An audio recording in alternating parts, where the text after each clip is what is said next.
Subscribe करें उत्तराखंड खबरें YouTube channel को और इस बेल आइकन को भी दबा दें ताकि हर खबर आप तक पहुंचती रहे। नमस्कार दोस्तों, स्वागत है आपका हमारे यूट्यूब चैनल में। तो पहली खबर एक राहत की खबर आ रही है। उत्तराखंड के अंदर एक से दूसरे ज़िले में सामान्य आवाजाही के लिए मिलेगी सशर्त अनुमति। तो अभी हमने सुना था कि सरकार ने दूसरे ज़िलों में फंसे लोगों को बुलाने की, उनको घर वापसी की कोशिशें शुरू कर दी हैं। तो इसी के तहत जो हमारे एक ज़िले से दूसरे ज़िले के अंदर लोग फंसे हैं उनकी भी आवाजाही के ऊपर अनुमति दे दी है।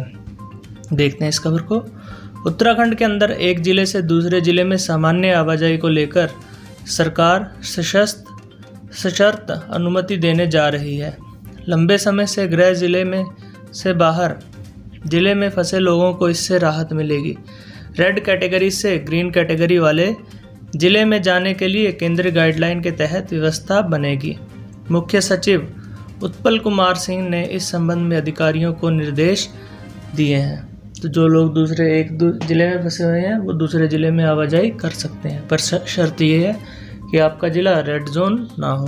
बढ़ते हैं अगली खबर की तरफ। ये खबर है हमारे फौजी भाइयों के लिए जो अपना इलाज नहीं करवा पा रहे एमएच से या फिर किसी पॉलीक्लिनिक से, जो भी ईसीएचएस के अंडर आते हैं। तो इनका इलाज नहीं हो पा रहा क्योंकि लॉकडाउन चल रहा है और एमएच वगैरह इनके घरों से दूर भी हैं और कई एमएच तो दूसरे ज़िले के अंदर भी हैं। तो इसलिए ये अपनी आवाजाही नहीं कर पा रहे। तो इसके लिए सरकार ने मंजूरी दे दी है कि अब इलाज के लिए ईसीएचएस से जुड़े पूर्व सैनिक फ़िलहाल किसी भी निजी अस्पताल में इलाज करवा सकते हैं। इसके लिए उन्हें ना तो सैन्य अस्पताल ना किसी पॉलीक्लिनिक से अनुमति लेने की ज़रूरत है। बाद में उन्हें इलाज का पूरा खर्च वापस मिल जाएगा। लॉकडाउन के चलते ईसीएचएस मुख्यालय ने पूर्व सैनिकों को यह सुविधा उपलब्ध कराई है। और आपको बता दें कि यह सुविधा आपकी 31 मई तक रहेगी।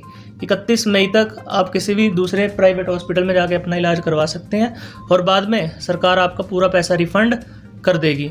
पॉलीक्लिनिक में आपको जाकर रेफ़र करवाने की ज़रूरत नहीं है। अगली खबर देख लेते हैं। उधम सिंह नगर में फिर सामने आए 2 कोरोना पॉजिटिव केस, कुल संक्रमितों की संख्या 57।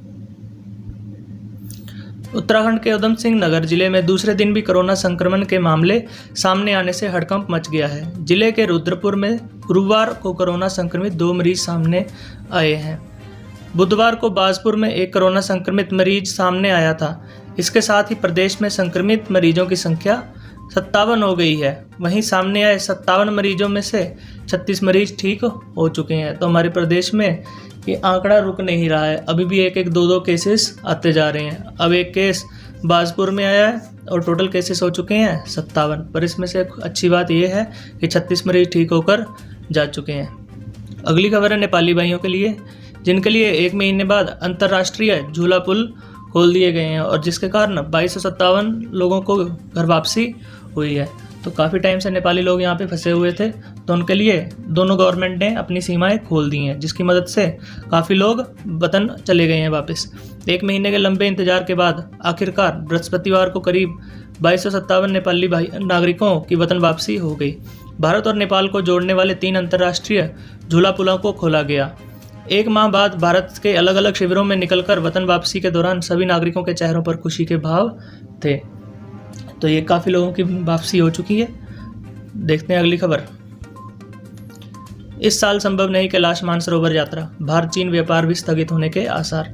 तो कोरोना वायरस के कारण इस बार कैलाश मानसरोवर की यात्रा भी नहीं हो पाएगी और इसी के कारण भारत और चीन के व्यापार पर भी असर पड़ सकता है।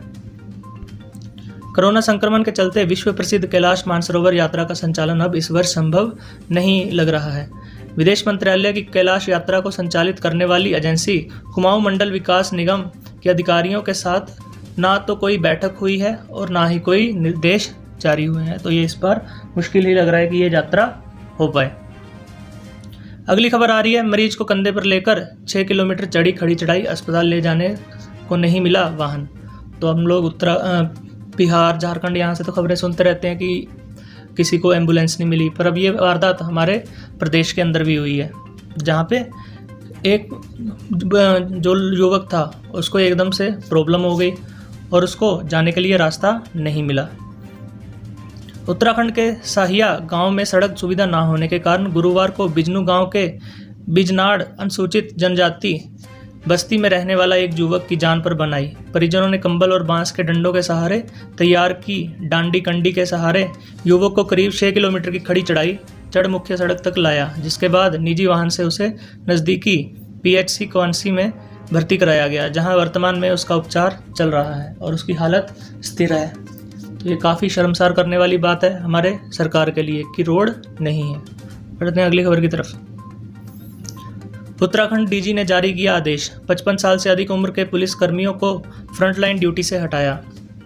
तो हम लोग को पता ही है, कोरोना ज़्यादातर बुजुर्ग लोगों पे अटैक करता है, तो इसीलिए उत्तराखंड DG ने एक आदेश जारी करा है, जिसके मुताबिक 55 साल से ज़्यादा उम्र वाले पुलिसकर्मी अब ड्यूटियों पे कम रहेंगे, जहाँ पे फ्रंटलाइन ड्यूटी पे कम रहेंगे। और अच्छी तरह इस खबर को देखते हैं। उत्तराखंड में कोरोना संक्रमण के मामले लगातार बढ़ रहे हैं। ऐसे में कोरोना वायरस के खतरे को देखते हुए उत्तराखंड पुलिस के DG law and order Ashok Kumar ने आदेश जारी किया है कि प्रदेश में 55 साल से अधिक उम्र के पुलिसकर्मियों को फ्रंटलाइन ड्यूटी नहीं दी जाएगी। तो जैसे हॉस्पिटल्स वगैरह में ड्यूटी या फिर रोड के ऊपर ड्यूटी उनकी कम लगेगी, क्योंकि उनको कोरोना संक्रमण होने का चांसेस ज़्यादा हैं। उन्होंने इससे पहले भी सभी जिला प्रभारियों को एडवाइजरी जारी कर कहा था कि लॉकडाउन के दौरान 55 वर्ष से अधिक उम्र के कार्मिकों को केवल ऐसे स्थानों पर ड्यूटी दी जाए जहां पर वे कम से कम आम जनमानस के संपर्क में आए। अधिक उम्र होने के कारण व्यक्ति की प्रतिरोधक क्षमता कम होती है और उनके संक्रमित होने के चांसेस ज़्यादा होते हैं, तो इसीलिए उन्होंने ये फैसला लिया है। तो ये थी आज की खबरें।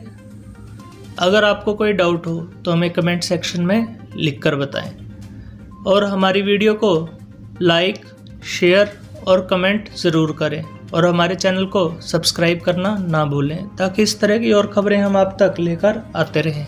धन्यवाद।